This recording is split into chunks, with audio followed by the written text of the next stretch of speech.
శ్రీమాత్రే నమః. మొదట అందరికీ కృతజ్ఞతలు తెలుపుకుంటూ ఈరోజు భాగాన్ని మనము మొదలు పెట్టుకుందాం. గత భాగంలో మనము నేను చేసినటువంటి పిరమిడ్ వ్యాలీ జర్నీ గురించి చెప్పుకుంటూ అక్కడ నేను పొందినటువంటి సూక్ష్మ శరీరం కానీ అచేతన స్థితిలో కానీ చేతనా స్థితిలో కానీ పొందే అనుభవాలు ఎలా ఉంటాయి, యోగ నిద్ర గురించి అని ఆ టాపిక్స్ గురించి చెప్పుకున్నాం. సో ఈ భాగంలో మనము పిరమిడ్ వ్యాలీకి వెళ్ళిన తర్వాత అక్కడ ఏమేం జరిగింది, నేనేమేం తెలుసుకున్నాను అన్న విషయాలను గురించి చెప్పుకుందాం. ఓకే, ఈ విధంగా అచేతన స్థితిలో ఉండి చేతనా స్థితిలో ఉండి ధ్యానం చేయడం అనేది తెలుసుకున్నాను. అంతేకాకుండా ఈ రెండు అంతా కూడాను యాస్ట్రల్ పరంగా అంటే సూక్ష్మం పరంగా సూక్ష్మ శరీరంతో ధ్యానం అంటే ధ్యానం చేసిన తర్వాత సూక్ష్మ శరీరం అనేది బయటకి రావడము లేకపోతే మనం లోపల అనుభూతి చెందడము ఈ విధంగా ఉంటుందన్నమాట. అలా ఆ సూక్ష్మ శరీరాన్ని తెలుసుకోవడము, అచేతన స్థితిలో ఉండడము, ఇవన్నింటి గురించిన వివరణలు అయితే నాకు అర్థమైనాయి. ఇక్కడ జ్ఞానం అనేది కంటే మొదలు నాకు ఫస్ట్ ప్రాక్టికల్గా జరగడం అనేది జరిగిందనమాట. సో ఇలా యోగ నిద్ర వరకు మనము చెప్పుకున్నాం కదా. తర్వాత పిరమిడ్ వ్యాలీకి అయితే వెళ్ళడం అనేసి జరిగింది. అక్కడికి వెళ్ళినప్పుడు నాకైతే నార్మల్గానే ఉన్నింది. ఎప్పుడు శక్తి అనేది వేరేగా మారినా కూడా లేకపోతే వేరియేషన్ నాకైతే అక్కడ ఏమీ తెలియలేదన్నమాట. సరే, నార్మల్గానే ఉన్నాను. ఏదో పిరమిడ్ అన్నారు, ఓకే, బయటంతా చూస్తూ ఉన్నాము, నడుస్తూ ఉన్నాము, ప్రకృతిలో వెళ్తున్నాము, ప్రశాంతంగా అయితే ఉన్నది. ఇప్పుడు ఒక్కొక్క బ్యాచ్గా వాళ్ళు లోపలికి పంపిస్తారనేసి అని చెప్పి బయట కూర్చొని పెట్టి అందరినీ కొంచెము ఒక మాస్టర్ క్లాస్ తీసుకున్నారనమాట. ఆయన క్లాస్ చెప్తూ ఉంటే మేమందరూ వింటూ సైలెంట్గా బయట కూర్చొని ఉన్నాం. అంటే ఒక 20 మినిట్స్ హాఫ్ అన్ అవర్ తర్వాత ఒక్కొక్క బ్యాచ్ని పంపిస్తారు కాబట్టి ఆ 20 మినిట్స్ బయట గ్యాప్లో వేరే మాస్టర్ చెప్తున్నప్పుడు క్లాస్ చెప్తున్నప్పుడు నాకు అర్థమైంది ఏమి అనేసి అంటే, ధ్యానం చేసేటప్పుడు కళ్ళు మూసుకోమంటాము, మనసుని ప్రశాంతంగా అంటాము, చేతులు లాక్ చేసుకోమంటాము, కాళ్ళని కూర్చున్నప్పుడు కాళ్ళు లాక్ చేసుకొని కూర్చోమని చెప్తూ ఉంటాం అనమాట. సో ఈ విధంగా కూర్చోమని చెప్తున్నారు, అందరికీ అలా చేస్తున్నారు. కానీ అలా చేయడంలో ఆ పద్ధతిలో ఉండేటువంటి విషయం అయితే నాకు తెలియలేదన్నమాట. అప్పటి వరకు నేను తెలుసుకోవాలన్న ఆలోచన కూడా నాకు లేదు కాబట్టి ఆ ప్రశ్న అయితే రాలేదు. సో ఆ మాస్టరు క్లాస్ చెప్తున్నప్పుడు నాకు ఒక విషయాన్ని అయితే చెప్పారనమాట. మనకు ధ్యానం చేసిన తర్వాత, చేయడానికి ముందు కాదు, చేసిన తర్వాత శక్తి అంతా కూడాను చేతులు ఇలా లాక్ చేసుకున్నప్పుడు ఇక్కడి నుంచి ఇక్కడికి ప్రవహించిన శక్తి మనకు ఇలా విడదీగానే బయటకి వెళ్ళిపోతుంది. కాళ్ళు విడదీగానే కాళ్ళలో నుంచి వెళ్ళిపోతుంది. కళ్ళు తీయగానే కళ్ళలో నుంచి 80%, చేతుల నుంచి 10%, కాళ్ళ నుంచి 10% వెళ్ళిపోతుంది అనేసి చెప్పారనమాట. అప్పుడు నాకు ఒక క్వశ్చన్ అనేది ఏర్పడింది. అంటే మనం లోపల తీసుకున్నటువంటి శక్తి కళ్ళు మూసుకున్నప్పుడు, చేతులు లాక్ చేసుకున్నప్పుడు, కాళ్ళు లాక్ చేసుకున్నప్పుడు లోపల అనేది సర్క్యులేట్ అవుతుంది. ఒక రకంగా, ఒక సర్కిల్గా, ఒక క్రమబద్ధంగా మనకి లోపలన్నీ ప్రాసెస్లు జరుగుతాయి అనే విషయం నాకు అర్థమైందనమాట. ఇక్కడ స్టార్టింగ్ నుంచి మెడిటేషన్లో మరి ఆ ప్రశ్న అక్కడెందుకు వచ్చింది అనేసి మీకు డౌట్ రావచ్చు. మనం ధ్యానం చేస్తున్నాము, లోపలికి శక్తిని తీసుకుంటున్నాము, తర్వాత ప్రాసెస్లు జరుగుతున్నాయి అనేసి చెప్పుకున్నాం. అప్పటి వరకు కూడాను అంతే మనకి తెలుసు అనమాట. అంటే ధ్యానం చేస్తున్నాము, శక్తి లోపలికి వెళుతున్నది అనే విషయం తెలుసు. బయటకి ఇలా వెళ్ళిపోతుంది, బయటకి ఇలా వెళుతుంది అనే విషయాన్ని మనము తెలుసు కానీ పట్టుకోలేదన్నమాట. సో ఇది స్పెసిఫిక్గా పర్టికులర్గా నేను చెప్పడానికి ఒక కారణం ఉన్నది. ఏమి అనేసి అంటే, ధ్యానం చేస్తానంటే ఇలా ధ్యానం చెయ్యాలి, ధ్యానం చేసిన తర్వాత అరచేతుల్ని ఇలా పెట్టుకొని మళ్ళీ తిరిగి అరచేతుల్నే మనం చూడాలి అనేది ఒక ప్రాసెస్, ఒక పద్ధతి అనేసి అనుకున్నానే కానీ ఆ ప్రాసెస్ వెనక ఉండేటువంటి అర్థం, అంతరార్థం ఇది అనే విషయము తెలుసుకోవడానికి కారణమైంది. అంతేకాకుండా ఎప్పుడైతే మనకు మన కళ్ళు, మన చేతులు, మన అరచేతులు, మన అరకాళ్ళు చక్రాస్ అనేటివి ఓపెన్ అవుతాయో, ఓపెన్లో ఉంటాయే, అది సాధ్యమవుతుందన్నమాట. అంతేకాకుండా ఇప్పుడు మనం ఇలా చేతులు పెట్టుకున్నాం. ఇలా చేతులు పెట్టుకున్నప్పుడు మనకి ఇక్కడ నుంచి ఇక్కడికి శక్తి ప్రవాహం అనేది జరుగుతుంది. అంతేకాకుండా ఇవి ఇంటర్లింక్ అయి ఉంటాయి వేళ్ళు. ఇలా ఇంటర్లింక్ అయినప్పుడు ఇక్కడి నుంచి ఇక్కడికి ప్రవాహం అనేది జరుగుతుందన్నమాట. ఇవన్నీ కూడాను శక్తి ప్రవాహాలుగా లోపలికి సర్క్యులేట్ అవుతూ ఉంటాయి. సో మనకి అరిచేతులు కానీ ఇక్కడ ఉండేటువంటి చక్రాస్ కానీ మనకి ఓపెన్లో ఉంటేనే అవి బయటకు వెళ్ళడం అనేది జరుగుతుందన్నమాట. అంతేకాని అలా కాకుండా ఉంటే అంటే శక్తి బయటకు వెళ్ళే ప్రాసెస్లో ఏమి అనేసి అంటే మన ఆలోచనలు అనమాట. అందుకనే ఆలోచనల ద్వారానే మనం అన్నిటికంటే కూడాను ఎక్కువ శక్తిని వృధా చేస్తాము, వ్యర్థం చేస్తామన్నమాట. అవసరమైన ఆలోచనలు 100 ఉంటే అవసరం లేని ఆలోచనలు 900 ఉంటాయన్నమాట. సో ఇక్కడ నేను ఇది తెలుసుకున్నాను అని స్పెసిఫిక్గా చెప్పడానికి, ఆ ప్రశ్న వచ్చిందనడానికి ఇంకా ముఖ్య ఉద్దేశం ఏమి అనేసి అంటే శక్తి ఇలా తీసినప్పుడు కళ్ళ ద్వారా బయటకి వెళ్ళిపోతుంది, బయటకి వెళుతుంది. ఫర్ ఎగ్జాంపుల్కి మనం 1 గంట ధ్యానం చేసినాం, 60 రూపాయల శక్తిని మనం సంపాదించుకుందాం అనుకుందాం. కళ్ళు ఓపెన్ చేయగానే 60 రూపాయల శక్తి బయటికి వెళ్ళిపోతుందా? వెళ్ళదు. చేతులు లాక్ ఓపెన్ చేయగానే, కాళ్ళు లాక్ ఓపెన్ చేయగానే 60 మనం తీసుకున్నటువంటి మొత్తం శక్తి బయటకు వెళ్ళిపోతుందా? వెళ్ళదు.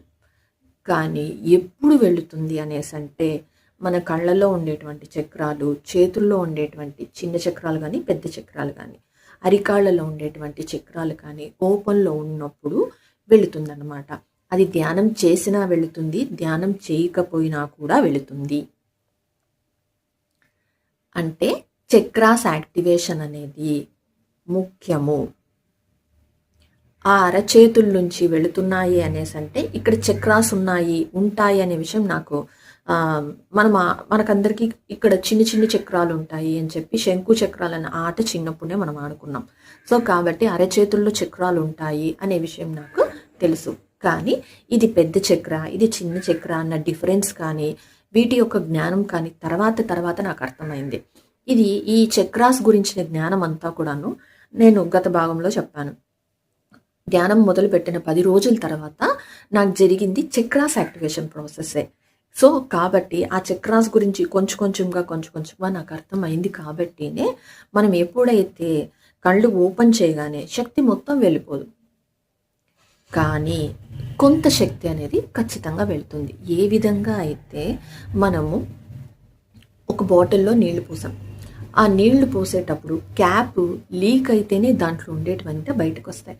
అలా కాదు అనేసి అంటే బాటిల్లో నీళ్లు సురక్షితంగానే ఉంటుంది, బయటకు అనేటివి రాదనమాట. అదేవిధంగా మనం ధ్యానం చేసేటప్పుడు మనకు ఎంత శక్తి అవసరమో, ఎంత శక్తిని మనం తట్టుకోగలమో, ఎంత శక్తిని సంపాదించినా కూడాను మనకు అవసరమైనంత మన లోపల ఉంటుంది.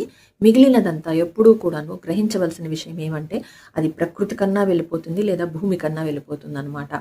ఎందుకు అనేసి అంటే మన అరచేతులు కానీ అరికాళ్ళు కానీ ఎక్కువ ప్రకృతితోనూ భూమితోనూ అనుసంధానమై ఉంటాయన్నమాట. మనకిక్కడ మనకై మనంగా ఇవ్వడం లేదు, కానీ ప్రకృతి కానీ భూమి కానీ తనకు లాక్కునే శక్తి ఉంది. కాబట్టి మనము ఆ లాక్కునే శక్తి వల్ల భూమికి వెళ్ళడం అనేది జరుగుతుందన్నమాట. సో ఆ మాస్టర్ చెప్పినప్పుడు 10% కాళ్ళు, 10% చేతులు, 80% మన కళ్ళు అనేసి అన్నారు.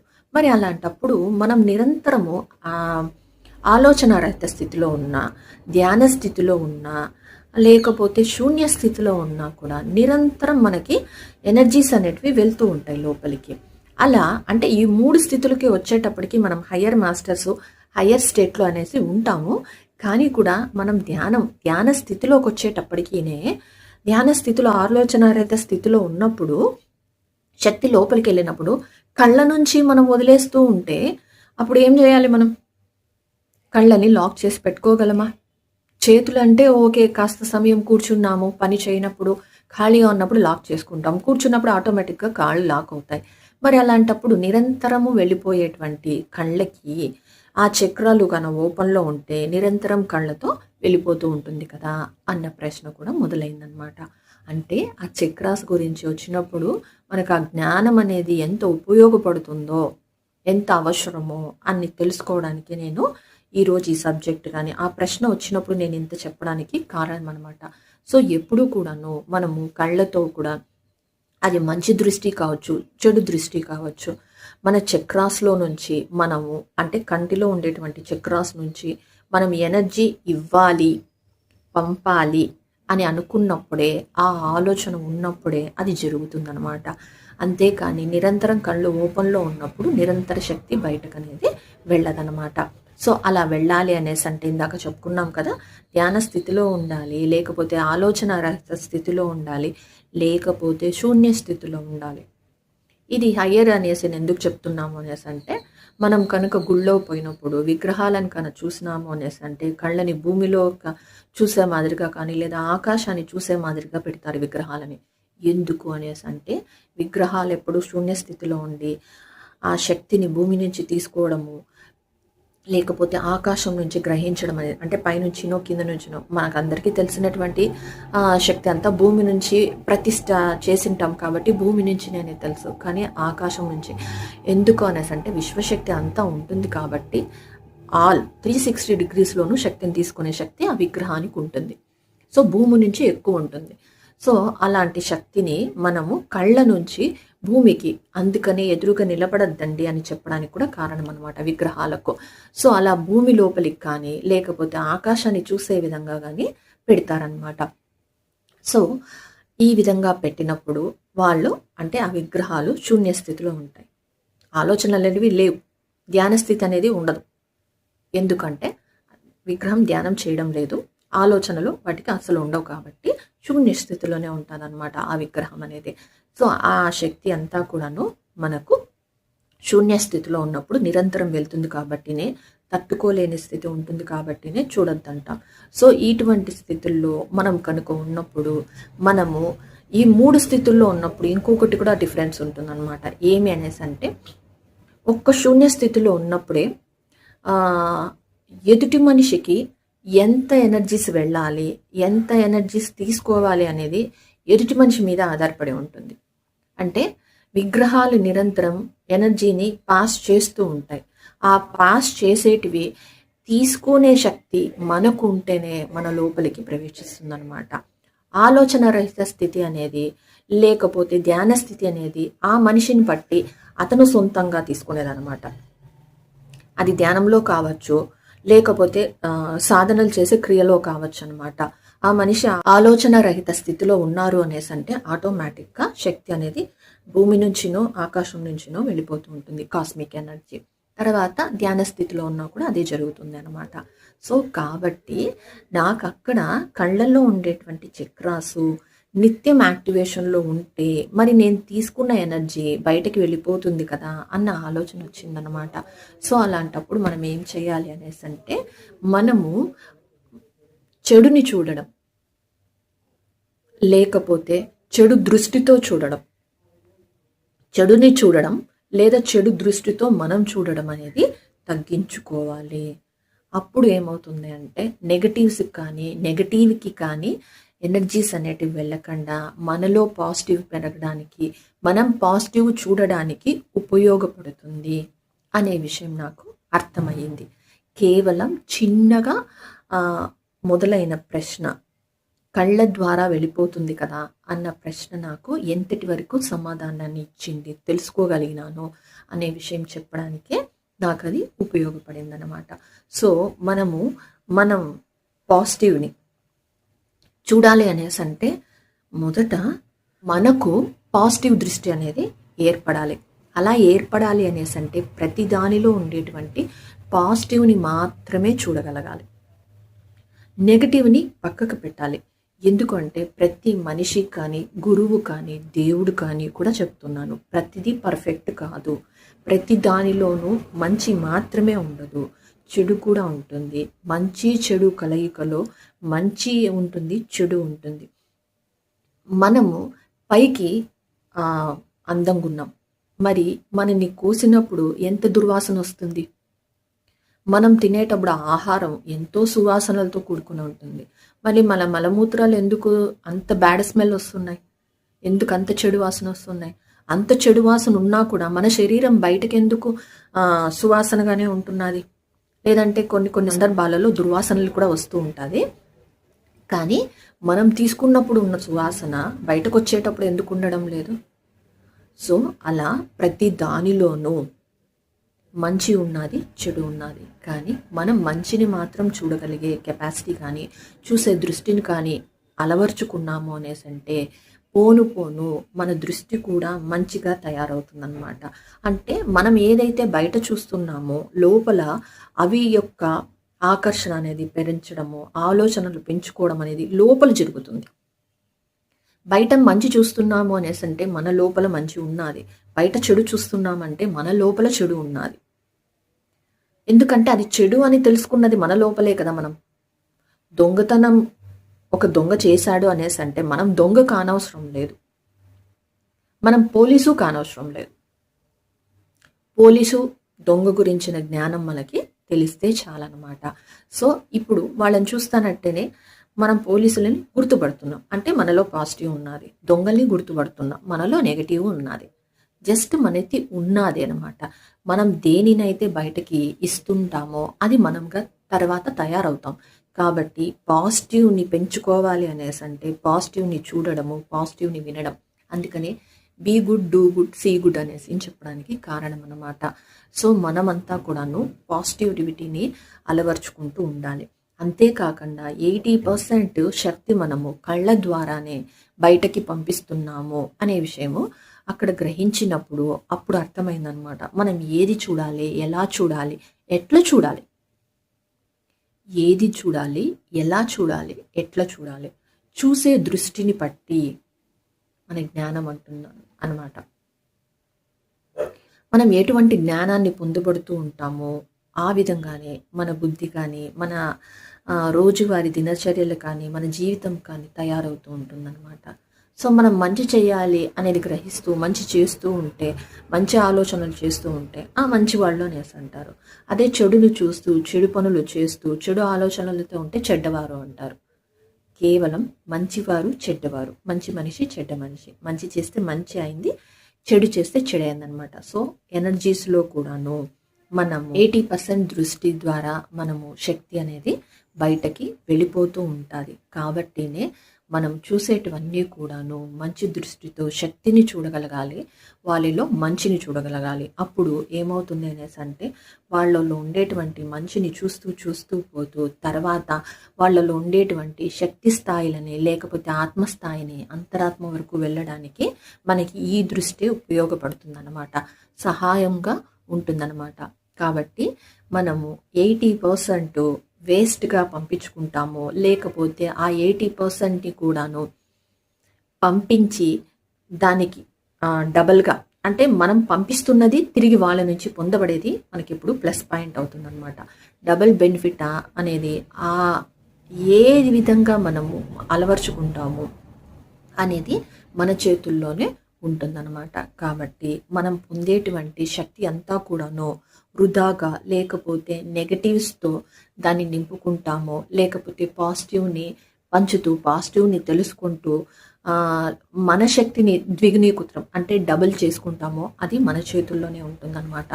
కేవలం ఆ క్లాస్లో నేను తెలుసుకున్నది ఏమి అంటే మనము కంటి ద్వారా శక్తిని వృధా చేయకుండా మనం చూసే దృష్టి మారితే సృష్టి మారుతుంది ఎప్పుడు కూడా. సో కాబట్టి ఆ సృష్టి మార్చుకోవాలి అంటే అది లోపల కానీ బయట కానీ మన దృష్టి అనేది కేవలం మార్చుకుంటే చాలు, కేవలం దృష్టి మార్చుకుంటే చాలు. సో ఆ విధంగా మన దృష్టి మారితే సృష్టి మారుతుంది అనే విషయాన్ని నాకు ఆ పదం అయితే అప్పుడు తెలియకపోవచ్చు, కానీ విషయం అయితే నాకు అప్పుడు అర్థమైందనమాట. సో దీని తర్వాత ఆ క్లాస్ ఒక 20 minutes జరిగింది. బట్ కానీ నేను అక్కడే ఆగిపోయినాను. ఆ మిగతా 20 నిమిషాలు ఆయన ఏం చెప్పడం నాకు తెలీదు, నేను ఆ కళ్ళ దగ్గరే ఆగిపోయినాను అనమాట. సో దాని తర్వాత క్లాస్ అయిపోయింది, బట్ నేనేమీ వినలేదు. ఇక్కడనే నాకు ఇంత జ్ఞానం అనేది ఏర్పడింది. తర్వాత నెక్స్ట్ పిరమిడ్ లోపలికి ఎంటర్ అవ్వడం అనేది జరిగిందనమాట. సో అక్కడ ఎంటర్ అయిన తర్వాత జరిగిన అద్భుతాన్ని తర్వాత భాగంలో మనము తెలుసుకుందాం. అప్పటి వరకు కృతజ్ఞతలు ఫ్రెండ్స్, థ్యాంక్ యూ.